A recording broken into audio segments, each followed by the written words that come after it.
5 on your side at 10 starts now. A whirlwind first 100 days. Tonight, the temperature of St. Louis and the first months of Mayor Kara Spencer's administration. The heat is still on in St. Louis. Temperatures are slow to fall tonight, where some may get a brief break and why most of us are going to be sweating it out into the weekend. Plus, radiation reparations. I am so sorry. I'm sorry for what they've done to you. Hundreds pack a meeting in North County seeking compensation for their exposure. 5 on your side starts now with a weather impact alert. We begin with a live look at downtown St. Louis, where we have been in an extreme heat warning for almost a week straight, and there is no end in sight. Good evening. I'm Mike Bush. And I'm Kelly Jackson. That extreme heat warning has been extended to Tuesday. Chief Meteorologist Scott Connell's here. And Scott, when will it end? Well, I can tell you to end for sure by the end of next week. But between now and then, there's a couple of complicating factors, and that could be good for some of us, just not all of us. Right now, we're looking at Lambert, looking off towards the northwest. We have seen some lightning at times because there are showers and thunderstorms that have been rolling across portions of central into northeast Missouri, including into Pike County. That has put down a bit of a boundary. Notice Columbia is down to 73, but in St. Louis, it's still 89 degrees. You have cooled off a little bit, though, in Troy. You're getting that outflow now coming in towards Hardin, Illinois, and down towards Washington, Missouri.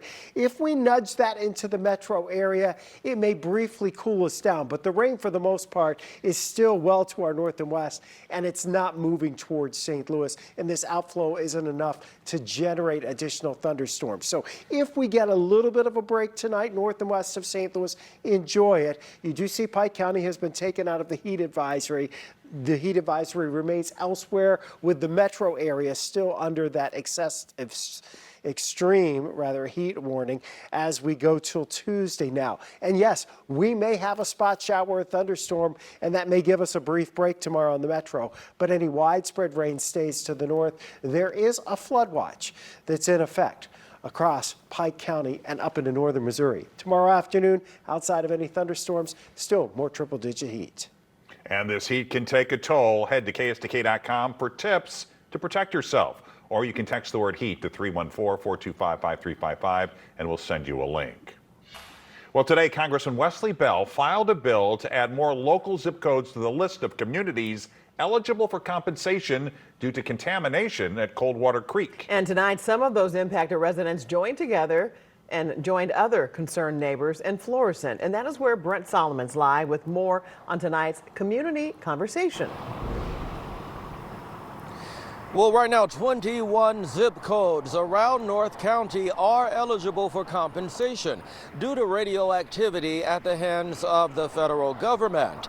Congressman Wesley Bell says that 2 more zip codes, 63106 and 63107, shouldn't be left out. I lost my mom to cancer.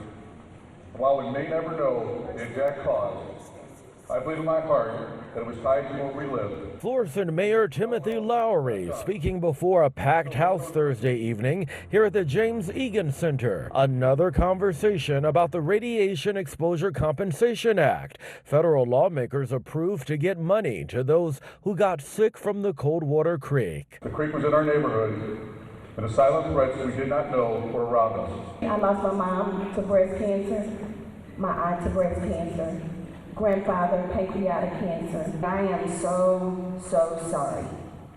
I'm sorry for what they've done to you.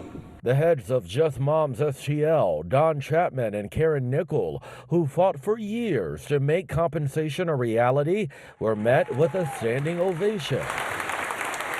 Just before they fielded questions from neighbors who are ready to apply for those federal funds. My sister and I both have cancer, and both of our parents died from cancer. Is it just the $50,000, or can you get the $50,000 and the $25,000 for losing your parents? One man wanting to know why government executives weren't here. We knew this was a big, important meeting. It was going to be a great turnout. We knew there was going to be a lot of questions that needed to be answered. If we're going to get engaged and we're going to show accountability, we can't have one person here. But as we all know, the work is not done. There's still zip codes missing. Still families are suffering. till diseases and cancers that are not listed. We plan to work until everyone is represented. Applications to apply for compensation, they're not available in Missouri just yet. So organizers say be on alert for scammers who might try to take advantage of you and say that you can apply right now. Also, Senator Josh Hawley has a RECA hotline in case you have any questions or concerns. That number is on your screen right now, 202-228-4388. We're live in Florissant. Brent Solomon, 5 on your side. Tonight, the St. Louis Metropolitan Police Department has 10 new officers. Graduation held at Harris Stowe State University. The officers went through 32 weeks of physical and classroom training before earning their badges. And this year's graduation, a family affair. Police Lieutenant Paul Lauer's son, Kyle Lauer, graduated with this class. And Kyle becomes a third-generation police officer in the family. I was very happy to see that he wanted to not only become a police officer, but also join the finest department in Missouri, the St. Louis City Police Department. Yes, I feel like I do have some really big shoes to fill. You know, his father, my grandfather, was lieutenant colonel here. Him and his brother, both lieutenants. And, you know, me coming into this department, it's like, wow. Mayor Kara Spencer was at that graduation on her 100th day in office. In her first 100 days, she has faced an historic tornado, mounting pressure over jail transparency, and high expectations from a city desperate for results. Tonight, we take a look at where we were 100 days ago and where we are now. Our political editor, Mark Maxwell, was in the mayor's office asking the tough questions. Most new jobs come with a trial period. Few are trial by fire. Is this job what you thought it would be? Of course not. I mean, who would think it would be? In a press conference marking her first 100 days in office, Mayor Kara Spencer acknowledged the growing pains that accompany a state of emergency. I don't think that anybody could ever anticipate what being mayor is like. Certainly with a tornado and all the pieces. But I feel good about the first 100 days. Adapt and survive. The priorities on her desk shifted rapidly, raising questions about what the public can expect now. 100 days in, can you name one campaign promise that you've gotten done? Gosh, Mark, there were so many campaign promises. She rattled off a short list: patched potholes, a city services hotline, watchdogs back inside the jail. I don't think any campaign promises are going to be checked off and forgotten about. We're going to continue to work on these issues every day. But some of those long-standing issues are already boiling over into new crises. If it was your position that the DFOB should have always had access to the city jail, then why did the city not drop charges against Janice Mensah? The charges related, it's my understanding that those charges, which came through last year, that there was a conviction involved, and that the defendant requested a trial, which was happening this week, which is happening as we speak. Case dismissed. Is that what happened? Is that right? That's so. A live audience of activists fresh from the courtroom where Janice Mensah was acquitted underscored growing tension over transparency and accountability at the city jail, where another inmate died Saturday. When I learned about the death in the jail, it was a call at 12:30 in the morning. That's when I learned about it, and frankly, it was heartbreaking. Spencer ordered the release of the jail video to the family. It was a clear directive from my office to be as transparent as possible. But now she inherits a new crisis, a new report suggesting St. Louis Public Schools should close half its buildings next fall. What's the plan? We don't have a plan at the moment, but I can tell you that the mayor's office will be engaged in the process moving forward. The mayor also acknowledged criticism of the city's sluggish response times in handing over public records was fair, and pledged to speed up the arrival of a more transparent city government. And you can watch the full 100 Days news conference on our streaming app, 5+. You can download it for free on your Roku, Apple, Fire, or Samsung TV. Tonight, new body camera video shows an officer-involved shooting in Hazelwood. It happened back in May on Eagles Way Court. A man was shot after an officer responded to a domestic disturbance call. You can see the officer arrives at the scene where a victim tells him they were hit with a gun. That's when a man stepped out of the house. A warning, this video could be disturbing to some. On. Somebody hit you with a gun? Yes, bro, he hit me with the gun. Hey, good God, what? The man dropped his knife just seconds before he was shot. He got treatment and has since recovered.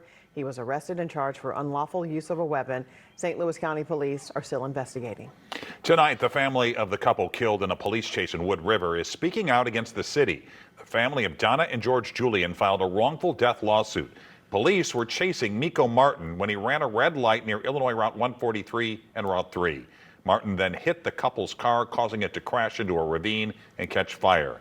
The family says officers started the chase even though it was unsafe to do so. It is an absolute miracle on that day that more lives were not lost. The streets were full, families were out, and any one of them could have been caught in the path of destruction. For our family, that miracle never came. We've been reaching out to the city and the Wood River Police Department since last night. We have not yet heard back. Breaching Missouri dams. They want to be under the regulation, but get as much water as they can in that dam. Tonight, a deep dive brings to surface a shallow level of state supervision. We can't allow water to go over the top, because that's when you get dam failure.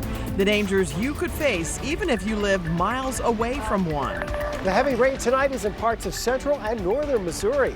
How that impacts our lingering heat and when this hot pattern finally eases. As severe flooding events become more common in Missouri and across the country, we're taking a closer look at our constantly aging infrastructure. Out of more than 5,000 dams in Missouri, only about 800 are regulated. 5 on your sides, Laura Barcheski and Hunter Bassler investigate what this means for your safety.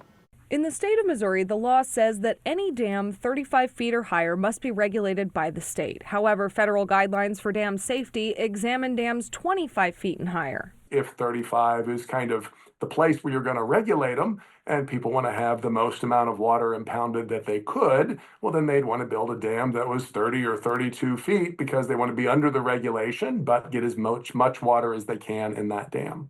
So that just kind of naturally makes sense. It's the no-nonsense Missourian. So what does it mean when a dam is regulated? It means the owner has to have a permit to operate it and it's inspected regularly. From a standpoint of are we safe or are we not safe, part of the way Missouri approaches this is the way the rest of the country does. If you own the dam, you're responsible for the consequences of what happens to that dam. According to the National Inventory of Dams, Missouri has 5,385 dams and counting. 54 of them are federally regulated and 741 are state regulated. We do a walk around. Ryan Stack, the chief engineer of the Dam Reservoir Safety Program, and his team inspect roughly 250 dams per year for the state. We joined them for an inspection of the 48-foot William E. Towle Dam in Phelps County.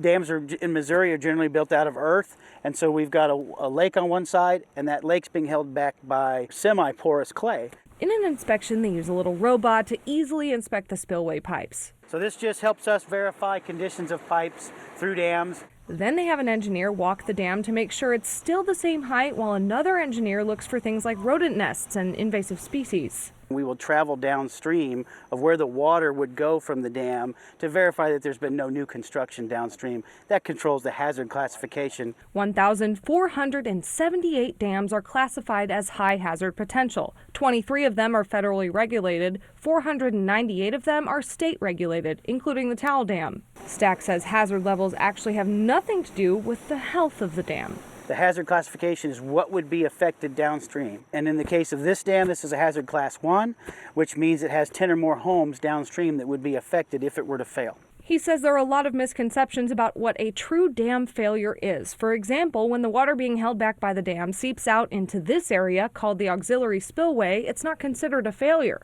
We can't allow water to go over the top because that's when you get dam failure. All high hazard potential dams that are regulated must have an emergency action plan should the dam fail. Only 490 high hazard dams have an EAP, and that means nearly 1,000 dams that are close to homes and businesses don't have one. It's a pretty basic document, but it kind of identifies where the water would go, and then it provides some information on who lives downstream, who should be called, what media you can call to try to get some information out. Missouri S&T professor Daniel Other says with a dam failure, there are two different types of risks. The risk that we think about in terms of water quantity or the flood is actually what we think about as a high risk, meaning a loss of life, or a substantial risk, meaning a loss of property. But there's also the quality of the water that can be a problem, as dams are used for many different reasons in agriculture and other businesses. For example, a coal ash pond that would be part of a coal-fired power plant. The height of that impoundment might be less than the 35 feet, but the water behind that dam is filled with some pretty nasty stuff. Stack says some people 10 to 15, even 20 miles in the worst case scenario could be at risk in a dam failure. The folks that are immediately downstream probably are aware, but if we're able to communicate to a little more of a general area, they need to be educated that this dam exists. People 15 miles away probably don't even understand that the water would leave here and go past their home. Making it important for every Missourian to look and see if they have a dam near their home, business, or school. So being familiar with the EAP for the dam that is upstream of your location is one of those just great emergency preparedness that every average citizen should be aware of. And you can look up and address and see if there are any dams close by on the State Emergency Management Agency website. We have that link on KSDK.com. All right, Chief Meteorologist Scott Connell rejoins us now with the weather impact forecast. We're still in a weather impact alert because of the heat. And Scott, it looks like we're going to have a few more days of this. We have a few more days of it, maybe some brief breaks because of thunderstorms that are right now to the north of us. We're looking over St. Louis, 89 degrees right now officially from Lambert. Feels like, though, it's still 95 degrees. And that heat warning has been extended through next Tuesday. We're thinking it really could go until Wednesday. And the overnight lows, a big consideration here. Upper 70s, lower 80s. We are not cooling off at night. And with clouds rolling in tonight, if that outflow doesn't get into St. Louis, we may not drop much below 84, 83 degrees tonight. Now, it is down to 84 in O'Fallon, make that 83, 85 in Lake St. Louis, 84 degrees in Baldwin, 83 degrees as you go across the river. These are the numbers, though, that we feel like. You add in that humidity, the heat index in many cases, especially here on the Illinois side of the river, in the mid to upper 90s, close to 100. That's what it feels like outside. It's hard to sleep when it's like that if you don't have air conditioning. We've watched quite a number of showers and thunderstorms develop to our north and west. They've been causing flooding problems, over 4 inches of rain out in parts of west central Missouri. That rain moving in towards the Bowling Green area and also sending a little outflow boundary now, which is passing across St. Charles County. A little bit cooler now for Troy up towards Eolia. Your rain is farther north up towards Bowling Green, Frankfort, and heading northeast from there. Most of the rain stays to our north. That outflow is not going to be strong enough to kick up more storms for St. Louis. There is a chance we'll see a scattered shower or thunderstorm tomorrow. But if you're working outside, again, it's about the heat outside and away from any thunderstorms. If you get a thunderstorm tomorrow, and you can see most of it tonight sliding by to our north, it's going to be more localized. Could get a brief downpour with it for sure, and you may get some brief relief from the heat. Most likely we see that develop during the afternoon and evening hours, and then things settle down later tomorrow night. But another warm night tomorrow night, another hot day on Saturday, which should fuel, again, a few showers and thunderstorms here and there. Not sure if we're going to get a lot of coverage on those storms on Saturday, but outside and away from those thunderstorms, the next 4 days, the heat index values are still between 100 and 110 degrees. And we think that may last into Wednesday. The front comes through, a real cold front that actually delivers some cooler air, comes through sometime on Wednesday or very early Thursday. That should back our temperatures off a little bit to at least average or maybe even a little below average as we head towards the first weekend in August. But you add up this heat and humidity and the way it feels, and you drag it on for days and days and never get a chance to really cool off. That's when we really start to see the impacts building up. For sure. Cumulative. Yeah. Yes. All right, Scott. Thanks, Scott. Here's Corey with sports. Well, the Cardinals and Padres had a slugfest at a steamy Busch Stadium. Eli Drinkwitz got some more job security, and one local racer had quite the weekend. Sports is up after the break.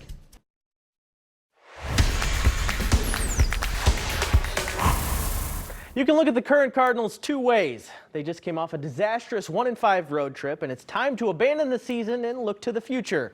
Or they come into tonight 3.5 games out of a wild card spot and get to face one of the teams they're chasing in San Diego. If you like being optimistic, you were rewarded tonight. Ollie Marmol and Mike Schilt catching up pregame before this 4-game series. And there was no lack of offense tonight. Cards down 2-1 in the second, and Brendan Donovan rockets one out. That's a 3-run shot, his 9th homer of the year for 2 Cards. Still in the second, Wilson Contreras delivers the second 3-run homer of the inning for the Cards. That extends the lead to 7-2. Not a great night for Yu Darvish on the hill. It was only slightly better for Sonny Gray. He gave up 6 earned runs in 5 innings. That included this opposite field blast from Manny Machado. Cards kept adding on, though, thanks to Ivan Herrera. He singles in 1 run in the 4th. He's going to belt his 9th homer of the year in the 6th. Cards hung on in a slugfest for a 9-7 victory. I just liked our overall approach, man. We took our hits when we needed to and then took our shots for the long ball. Contreras continues to swing a really good bat, and Donnie Herrera did a nice job. I love what we're seeing out of Vic, being a little bit more patient, drew a couple walks today. That was important as well. Walker's path to the ball is looking better, so I'm hopeful we'll continue there. So a lot of positives from today for sure. This 5 on Your Side St. Louis City SC coverage is sponsored by Together Credit Union. City SC is back in town on Saturday, and they may have a new toy to show off. Sang-Bin Jung was acquired from Minnesota this week and has impressed in training. He could be in play to get some minutes against his former team with City on Saturday. Jung is embracing his new opportunity in St. Louis, but perhaps not so much this new weather in our town. When I came here to my first training and second training, it was so hot and so humid. Yeah, I was almost dead. They really want me, so I want to play. I want to play more. Mizzou's leader on the football field got some good news today. Eli Drinkwitz has signed an extension to coach the Tigers through the 2029 season. Through 5 years, Drinkwitz has a 38-24 record. Drink's new contract comes with an enhanced salary pool for assistant coaches as well. St. Louis is a racing town, no doubt about it. From the NASCAR playoffs coming to town in a few weeks to the Soapbox Derby on the Hill, racing dreams are everywhere. Here's the story of one young racer who has a couple of pretty notable folks helping him along the way. And here they go. St. Louis is home to all sorts of sports dreams. For 10-year-old Carlos Arakaki, his dream started right here on the Hill, winning the St. Louis JC's Soapbox Derby earlier this year. Are you nervous when you're in the car, or are you fired up? Tell me what you're like. Like a little bit nervous. How much do you like to win? A lot. In his car representing the JJK Center and Worldwide Technology Raceway, Carlos feels right at home. It's comfortable. It's comfortable. It looks a little tight in there, but you like it. I'm little. And as the winner of the local race, Carlos got to represent St. Louis on the national stage at the Soapbox Derby National Championships in Akron, Ohio this past weekend. But it's always about more than just the racing. People just see racing, but they don't see the math and the science behind it, the engineering behind it. You know, we talk about the JJK winning in life and teamwork. It actually takes a team. 14 years ago, when we got into the racing business and decided to take on the project of rebuilding this racetrack, it was much more than just bringing racing to St. Louis. It was about our community building efforts, and I think this is part of our DNA. While Carlos may not have won the hardware in Akron, he did collect a racing memory for a lifetime, thanks to the help of 2 quintessential St. Louis staples, JJK and Worldwide Technology Raceway. Those are the types of the things that are really great, that we have that opportunity to lean into our community and make a difference where we can, and we do that with great joy, and we just love being involved. All sorts of athletes in St. Louis doing great things. That's a nice looking What car, an opportunity, too. Absolutely. Thanks, Corey. No room for Grinches at the Garden tonight. The early Christmas celebration and sale for a St. Louis holiday fave. 50,000 free beers for a 50th anniversary. Miller Lite is celebrating the milestone by giving away 50,000 free beers at bars across the U.S. The promotion is August 1st, which is International Beer Day.